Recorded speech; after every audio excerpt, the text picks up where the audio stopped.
College is a wild ride for young adults, and their mental health often suffers. This podcast addresses the inner battles many college students struggle with.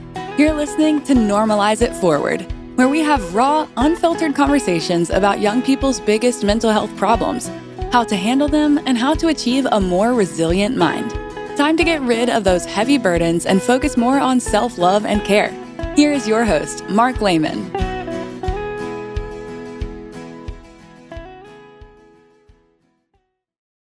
Welcome, everybody. Welcome to Normalize It Forward. My name is Mark Lehman, and today I'm so excited to welcome in Olivia Healey. Olivia, welcome. How are you today? Hi, thank you, Mark. I'm so excited to be on your podcast. I'm doing really well. How about you? Awesome. I'm great. Good. Thank you for being here. I really appreciate it. Olivia, let me read through your intro for a moment here. Olivia Healey first discovered her love of storytelling at the age of 10 when she played Juliet in Madeline's Christmas in Atlanta, Georgia. She pursued theater for 6 more years before realizing the depth to which she could take her craft in front of the camera. Since then, she's appeared in various featured films, Grounded, The Family Plan, etc., and moved to LA to actively pursue her career in acting. Not only is Olivia an actor, but she is an avid screenwriter as well. She has written over 60 scenes for clients in both LA and Atlanta and wrote the impactful short film Breathe.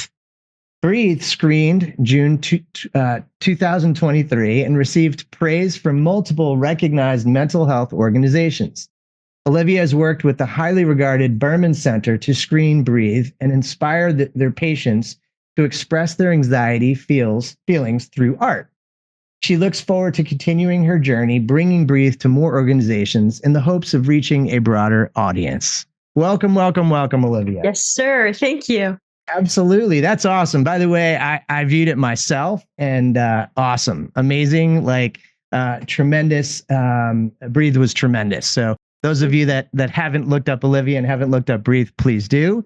It really is worth your while. I'm curious, can I jump in and ask you a little bit about that? Please do. So your acting career began young, right? Yes, very. And then you began screenwriting at the same time or after, or how did that kind of come about? After. Okay. It came about through necessity. Nice. Because I wanted to tape something to send casting directors and agents when I was just starting out. In the screen acting field versus musical theater. And I wanted to play a mean girl, but I couldn't find the exact mean that I wanted to be on TV and film. So 30 minutes before I went to my coaching where I was going to tape this little clip, I decided, you know what, I'm just going to whip up my own script. And so I wrote myself a very mean girl scene that scared my cousins in Texas. And and used that to get my very first agent and had such a blast with that I decided to keep going from there. And so since then, I wrote Breathe. I've written for clients both in Atlanta and Los Angeles for little scenes that they can put on their reels, just like I did to casting directors. And now I'm writing a screenplay, which you'll be seeing within the next 10 years on a big All right. You guys heard it first, right? Yes. So that's cool. What is that about? That is about an unlikely friendship between a high school senior and a man towards the end of his life. And they actually meet at a therapist's office.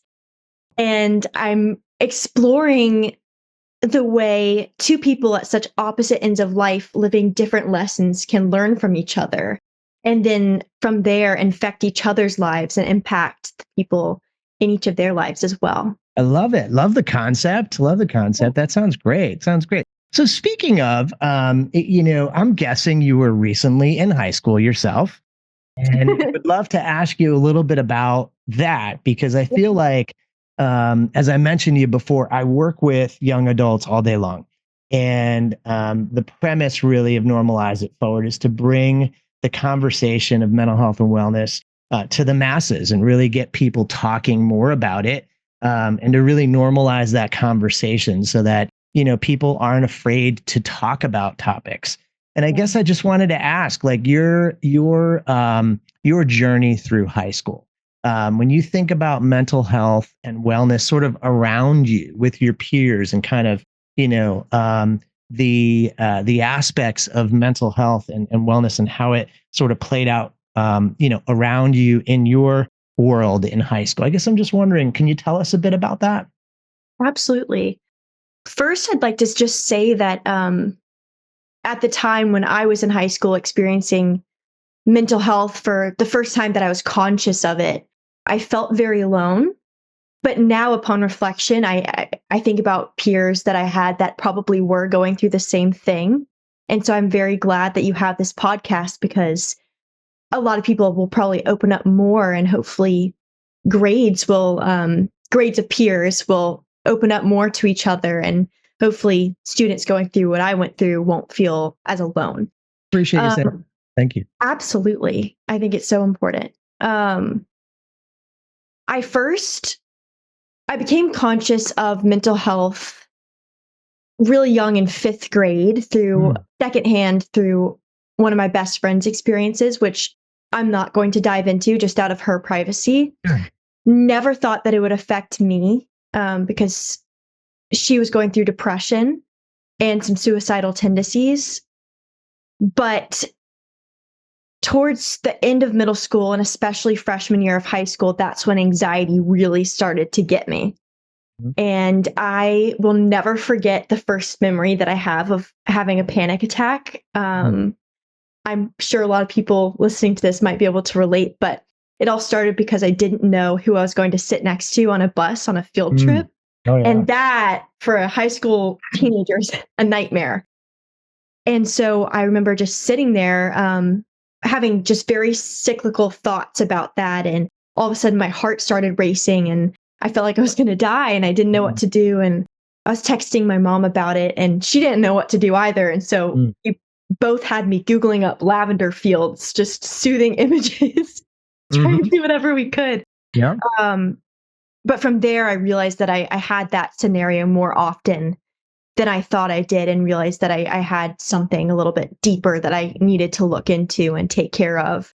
But I had a really hard time with social anxiety to the point where I self-isolated a lot, and I would have symptoms such as the heart racing. I had a lot of skin flushing in my knuckles and my rosacea in my cheeks, and I would stutter a lot. I would get a lot of brain fog.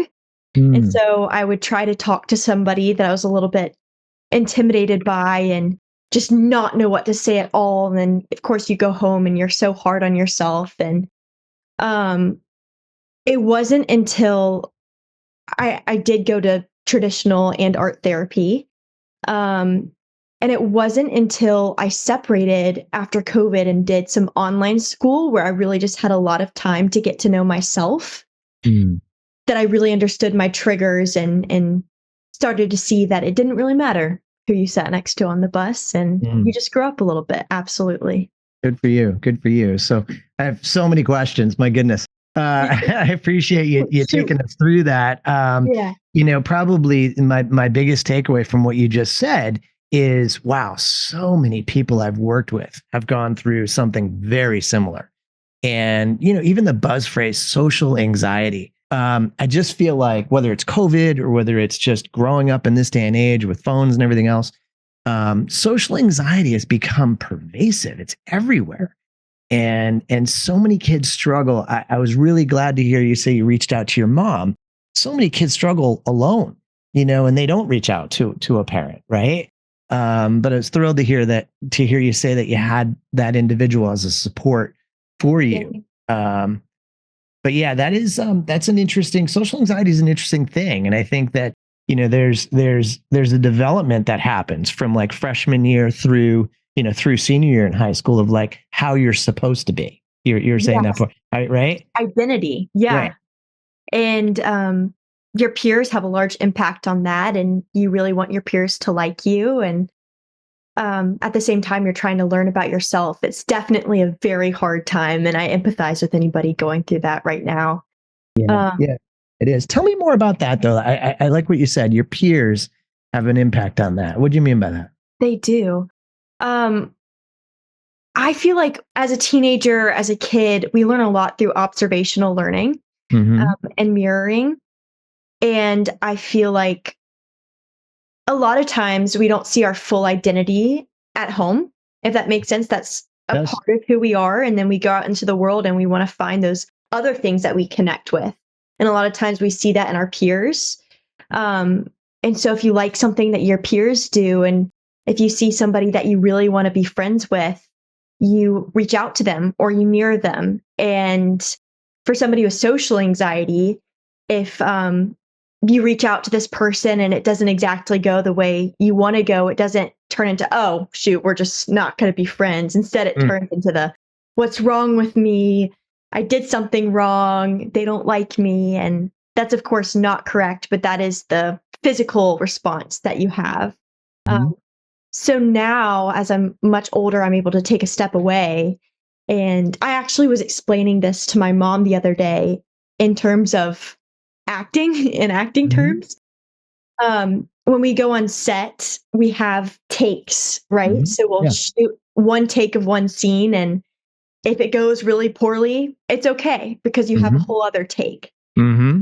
And now as an adult, I'm thinking about social situations the same way, Mm-hmm. where if I go to a coffee shop and I leave and my friend felt a little bit more distant or didn't laugh at the jokes that I make and I didn't feel like we connected as much as I wanted to, instead of leaving and immediately thinking the socially anxious thought of, I did something wrong, this person doesn't like me, I try to let it go and be like, all right, maybe that wasn't my favorite take, but we'll get them next time. Right. That's And right. Good way of looking usually, at it.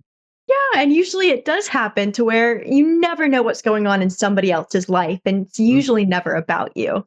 Mm-hmm. So That's a really good way of looking at it, and I think a great piece of advice for young people to hear, because I think that, as you said, sort of a lot of young people, when they head into high school, they have that sense of self that's kind of negative. So immediately when something doesn't go well, they blame themselves. yeah, As you get older, hopefully, and certainly in your case, it's happened where you turn positive toward it, right? And it's like, okay, instead of blaming me, maybe I recognize, hey, like 18 different things could have happened to this person before they saw me, right? So I think that's a really good way of looking at sort of the younger high school person and then the older high school individual in terms of social anxiety. But yeah, I would say anxiety and depression, I feel like, are sort of everywhere you turn. And I don't know what life was like with some of your peers that you were around in high school, but I feel like most kids that I work with, when I ask them, what are some of their friendships like? Kids are struggling with a lot of stuff. yeah, Do you see that? You recognize that? absolutely. I Yeah. recognize that. And I've also seen it start young too. As far as 8 and 10-year-olds, I know that are already going to therapy and having anxiety. And it's really sad to see. I think a large part of that could be due to social media and just online presence. And actually, you were talking about it in your podcast with Sue, the dealing with societal pressures. Oh yeah. Just the fact that you're reachable all the time, that has a major impact on me.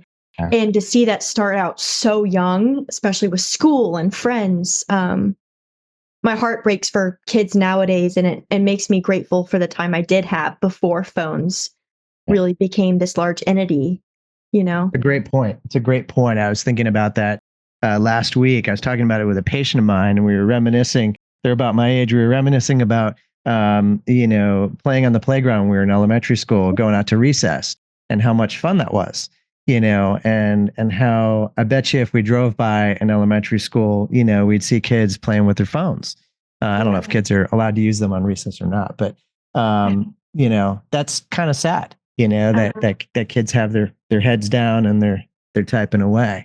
But you're right. I think it's happening at a really young age. I think it's important for parents to hear that too, as we're talking, because, some parents will hear a podcast like this and think, okay, how can I help my kid? Right. And, lots of parents will try to restrict the use of these. And so they'll sort of say, okay, we'll give it to you a little bit at a time, Yeah. But it's these things are pretty powerful, and kids are going to find lots of ways to entertain themselves on it. And unfortunately, it takes away from this It FaceTime, does. Another thing I've seen it take away from is I have this theory and I feel like I'm right and I tell everybody about it. Let's hear it. Okay. I feel like the things that we are drawn to that we just can't help ourselves from doing as a kid are the things that we're meant to do as an adult for our career if we're so fortunate enough to chase our dreams. Interesting. My brother and I are both an example of that. For me, it was me with my dolls or playing imagination with my friends. I didn't just dress up my dolls. Instead, I would direct scenes with them. Okay. I would act with them. And if I didn't like the scene, I would take it back to one and I would reshoot it the next day. How cool. And with my brother, he would just sit and he had this like thinking sword and he would play with it. And now he's just this incredible mathematician. And I think about that because if we aren't allowing our brains to be bored at that young age, if we're needing to do something and feed that boredom and we're just reaching for our phones, we're not allowing ourselves to discover those dreams and pursue that passion later in life. And instead, we're already being affected by the dwindling attention spans. Yeah. That's a great theory. I love that, Olivia. And I love that you use the word passion, because that's really what it is. It's our passion. And, I too have a story similar where, from a pretty young age, I really enjoyed helping my friends with their issues and their problems, way before I became a licensed therapist. And, it just sort of fit in hand in glove for me. And when I figured out this profession, I'm like, wow, I get paid for this? This is unbelievable. Like, so I agree with you. I think that, and I use that all the time with my patients, like discovering someone's passion, which is obviously different from yours and mine. Like everyone has their own passion, but discovering that becomes, to me, really the one of the ways that you seek happiness as an adult, if you're able to discover that. So it kind of all goes together, right? The ability to be bored, the ability to be able to kind of dream and play and, do those things when you're younger gives you that concept. So I love that theory, Olivia. We have to name that Olivia's theory. Yeah, please do. And you proved me right with your personal connection. So my ego just there you go. Yeah, absolutely. Well, look, I think, it's no secret, and I talk about this a lot in my podcast. It's no secret that the anxiety levels of the young people, unfortunately, are at an all-time high. Unfortunately, the depressive symptoms and disorders are also at an all-time high. Suicidality is now the second leading cause of death in young people. And that's moved in all the wrong directions. It's, 10 years ago it was number 12. So it's just gained, in strength. And it's unfortunate. That's one of the topics parents just, no one wants to talk about, right? But it is out there and we hear about it all the time, whether it's, public figures in the news or whether it's, private family or friends of friends that we hear about. And I hear about it way too often. And I often ask my guests, we point to things like, social media, and we point to things like phones, and we point to other things as to reasons why. But I guess I want to ask you, like, what do you think? What comes to mind when you think about why is mental health sort of in the place that it's in currently? Yeah. I think if I were to point my finger, I think I would point it at social media. To be honest, that's when I saw it affect me and my peers the most, because my generation kind of is the guinea pig generation for social media and how it affects young minds. I would also maybe just suggest that we are more open about talking about it than other generations used to be. I know my parents and I, and we'll probably touch on this later, but we had a hard time connecting over this matter just because it had been drilled into their minds not to talk about it. So maybe these things were already present, but we're just more open about them. And then we post about it on social media. And so maybe people are more aware. And I know that there are some people who believe this awareness may not be good because sometimes if you suppress it, then we can keep moving on. But I would disagree with that. I would too. I would too. I would too. I'm glad you brought it up, though. I think it's important. And, again, the premise of Normalize It Forward is really to bring this conversation forward and to help not only, as you said, not only young people, but adults as well. Parents, parents today that are in their 40s and 50s, like myself, we grew up in a generation where it was somewhat taboo to talk about these topics. Yeah. And so, of course, we're going to parent, in that same way. How do we talk to our kids about depression, anxiety, and other things, eating disorders, bipolar, all that stuff? How do we talk to them about that if we can't even talk about it, amongst ourselves? So yeah, you bring out an excellent topic. In some ways, I feel like kids teach parents, when it comes to topics like this, right? Absolutely. I think my parents and I have talked about that a lot, actually.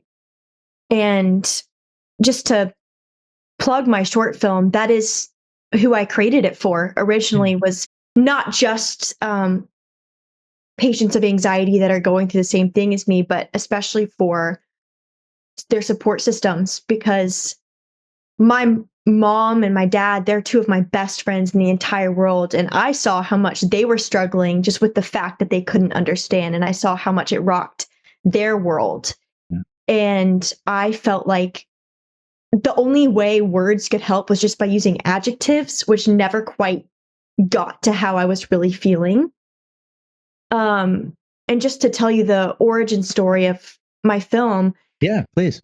After many disconnects with my mom, and it was really pushing us apart, I went to my therapist's office and I told her, I really can't connect with my mom. We're really having a hard time. And she said, well, are you looking at it from a descriptive point of view? Or what if we just looked at anxiety as what it looks like to you? Not just how you can describe it with words. Mm-hmm. And so for some reason, something that really clicked with me was this metaphor of a white room with 4 white walls, where I wake up in it when I'm in a panic attack or a moment of really high anxiety. And I don't know where I am, but I receive a note that tells me to look for a door. And there are no doors in this one. And as I'm looking around, I keep receiving more notes telling me to go faster and that the clock is ticking. Which obviously does not help with the panic, and the physical symptoms set in, and I feel like I'm suffocating and I pass out. And the only thing that can get me out is focusing on breath. And then I leave exhausted, but you never know when I'm going to re-enter that room. Really connected with that as a metaphor for my anxiety. So I drew a picture of that with my therapist, but then when I got home that day, I wrote that story out in short story form, just in my journal. Terrible handwriting, but I got it out. And I had my mom read it. And that was the first time in all the years that I'd been going through this paralyzing anxiety that I saw my mom understand. And she vocalized that. And that moment with my mom meant so much to me. And later, my acting coach as well, who I just wanted to understand me a little bit more, that I wanted to turn it into a film so that it could be accessible to other people, so they could then share this with their support systems as well, and hopefully have that moment of connection. Because I think art can sometimes, when you're looking at it, if you're listening to it through music, a lot of times it can do what words just simply cannot. Totally agree. Totally agree. What an awesome description. What a fantastic concept. And I'm just thinking as you're talking, I have had so many patients try to explain a panic attack in my office to their parents. And it's almost like they shoot and they miss. Like they Like they try to describe it and the parent's like, what? I don't really understand that. But your description, it resonates with me. And it resonates because it's your pain, it's first person, I'm looking for a door that's not there. And oh, by the way, there's all this pressure that's saying, come on, man, let's go, let's go, let's go. That feeling that a person has had, and many individuals I've worked with over the years have had, is not only hard to describe, but it's really hard to get through. Yeah. Right. And then once it ends, the last thing you want to do is tell someone about it. Right. Absolutely. You're just glad it's over. Right. But unfortunately, like you said, you may be going back to that room at some point. Yeah. So that's really powerful, Olivia. I appreciate you sharing that. And I'm hoping that, people listening do look it up, and it really is an opportunity and a tool for parents to understand anxiety at a deeper level, specifically with panic attacks. Thank you. I hope so too. That's wonderful. That's wonderful. So much of what you said, I really enjoyed listening to. And I think that, for young people, it takes a lot of courage, which, I always say courage is sort of the opposite of anxiety, right?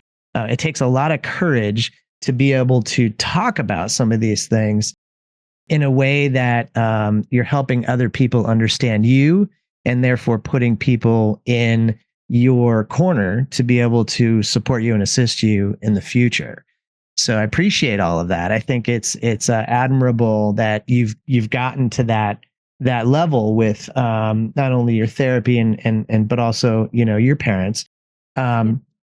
For those kids that are in high school that are suffering, and they're suffering in silence, I guess I'm wondering if you could speak to them for a moment. What would you say? Oh my goodness. You just made me tear up because I understand. That's the first thing I would say.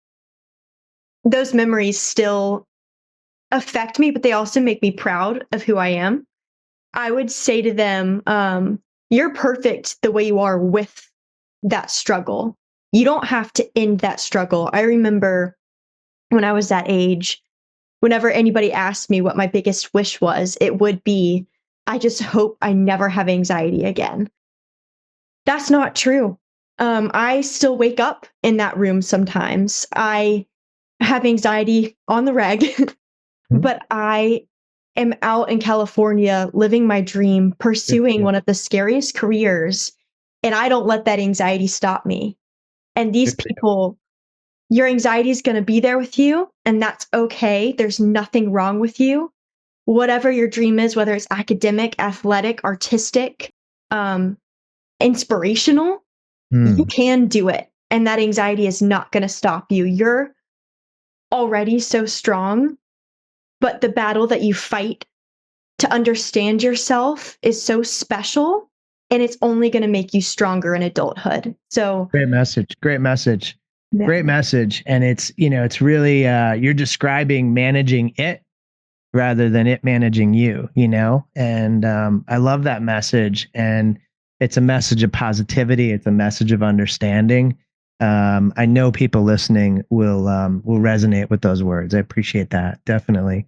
So let me shift for a minute and ask, self-care is a topic that gets talked about a lot. It's kind of a buzz phrase used in my field that, people really define it in lots of different ways. I guess I wonder, what does self-care mean to Olivia? That is a fantastic question. I am into skincare. Okay. But I think that taking care of yourself externally that way is fantastic. But to me, self-care is listening to what your body needs, what your brain needs. I think sometimes that looks like, if you're an extrovert that needs to get away from people for a second and go just spend time with yourself, I think that's a form of self-care. Right. I'm very much an advocate of exercise. I move as much as I possibly can. Actually, right before this, I wanted to feel more confident and level-headed. So I went for a walk out in the sunshine and got those vitamins and that fresh air. And I think moms and dads are listening to this are probably going to just clip this for their kid. And I apologize to the kids for doing this to you, but my mom used to tell me all the time whenever I was really anxious to just get outside, like go for a walk. And I never wanted to. And then once I started doing it, I realized that she was right. It And was so right. yeah, she's always right. But, so I use that to this day as I think just getting outside, doing something that regulates your heartbeat. I think that's even more self-care than something that's a little bit more vanity based. Like singing, for example, could be self-care because it regulates your breath, something like that. Yeah. Not if you're in the same room with me when I'm singing, but but I always joke I'm a great car singer as long as no one's in the car with me. Excellent at that. I'd be singing right there with you. There you go. I agree, Olivia. I think I love what you said. And I think that it's amazing how many people I've asked about self-care and how many people from all different backgrounds talk about exercise. Exercise is something I've always done in my own world. And I've always believed it really helps clear your head. And I love what you said. You sort of separated into vanity versus, other things. And I think self-care really is defined personally. It's defined by that person. One thing I heard a long time ago that really stuck with me, it was actually at a gym. It was like a billboard that I was reading as I was getting a drink of water and catching my breath. It said there was a study done, and it was a study, I want to say 10 years ago. And it talked about exercise for 25 minutes gave people a burst of the positive feel-good chemicals that we get in our for up to 10 hours. And I thought to myself, wow, like organic, no side effects, nothing, but that one thing that you can do for yourself to exercise gives you that kind of a jolt and a burst, which I always found really interesting. That's incredible. Yeah. So self-care is a big deal. And I think I like what you said about getting outside. A lot of young individuals, especially depressed individuals, the last thing they want to do is get up and get out. But man, it's the first thing they really should be thinking about doing. Yeah. And make it personable, make it like, put your earbuds in and listen to your favorite tunes and go for a walk wherever you want. But man, it's important because if you don't do it for yourself, probably no one else is gonna. Absolutely. And something you said just made me think of this, but probably other people with anxiety can relate too. With my anxious thoughts, I have an expectation of how things should look. So when I was in high school, I would call it very all or nothing.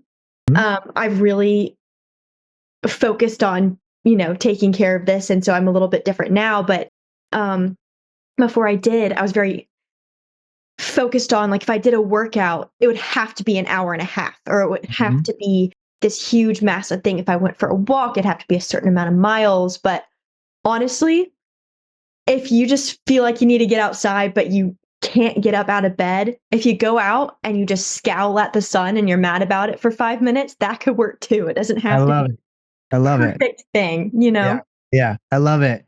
And so much of what you just said, it's funny. When people do that, not even just young people, but adults do it as well. They go out and they start to get in these routines and they set these, hour and a half expectations. And then you look at them and you're like, who told you to do that? And they're like, I don't know. It was me. Terrible. Yes. And then you end up, because odds are you don't have the energy, which is okay, or the time to do that hour and a half. If you look at your calendar, if you're looking at red dots of when you did everything, you'd be way less consistent than if you just did 15 minutes a day even, Get up and get out. Yep. Yeah. Absolutely. I like how you said that. I think it's definitely words to live by in many ways.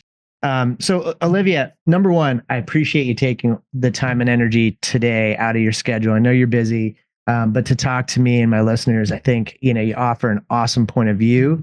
And in many ways, you're representing young people today. So I appreciate your point of view. You've had some really great ideas, and hopefully I always hope that when people listen, there's like one or two things they pull out and they can kind of take with them and use. So you've given us lots to think about today. So thank you so much for that. Thank you for having me on. I appreciate it. I have one more thing to ask. I want to put you on the spot for a minute, but normalize it forward. So generally speaking, what I try to do is have all of my guests nominate a friend, a coworker, a relative, someone you know who you think would be great to have as a guest in the future. Any thoughts as to who you'd like to nominate? Very much. This is somebody that I had the privilege of working with in Atlanta, Georgia. That would be Jill Weinstein from the Berman Center. She is just a female powerhouse, and she runs her partial hospitalization program. She's spoken for Teen Vogue. She's done so many things, and I would absolutely love to listen to her on your podcast. And I think she could give you a great point of view. Fantastic. I'll get her contact info from you offline, but I appreciate you nominating her, and look forward to having Jill on the show. But again, appreciate you taking the time and energy out today, and just to be with us and offer your perspective. And just want to thank you again, and tell you to have a wonderful rest of your evening. Thank you so much. All right, Olivia, have a good one. Take care. Bye, everybody. Bye-bye. That's all for this episode of Normalize It Forward. May this conversation serve as a reminder that you are never alone in facing your mental health struggles. There are always people who can help. To dive even deeper into our journey of normalizing one of the biggest issues young people face, check out more episodes of the show at youareheard.com. It's UAREHEARD.com. Continue gaining access to the right tools, the best resources, and the most insightful advice to achieve positivity, mindfulness, and genuine happiness.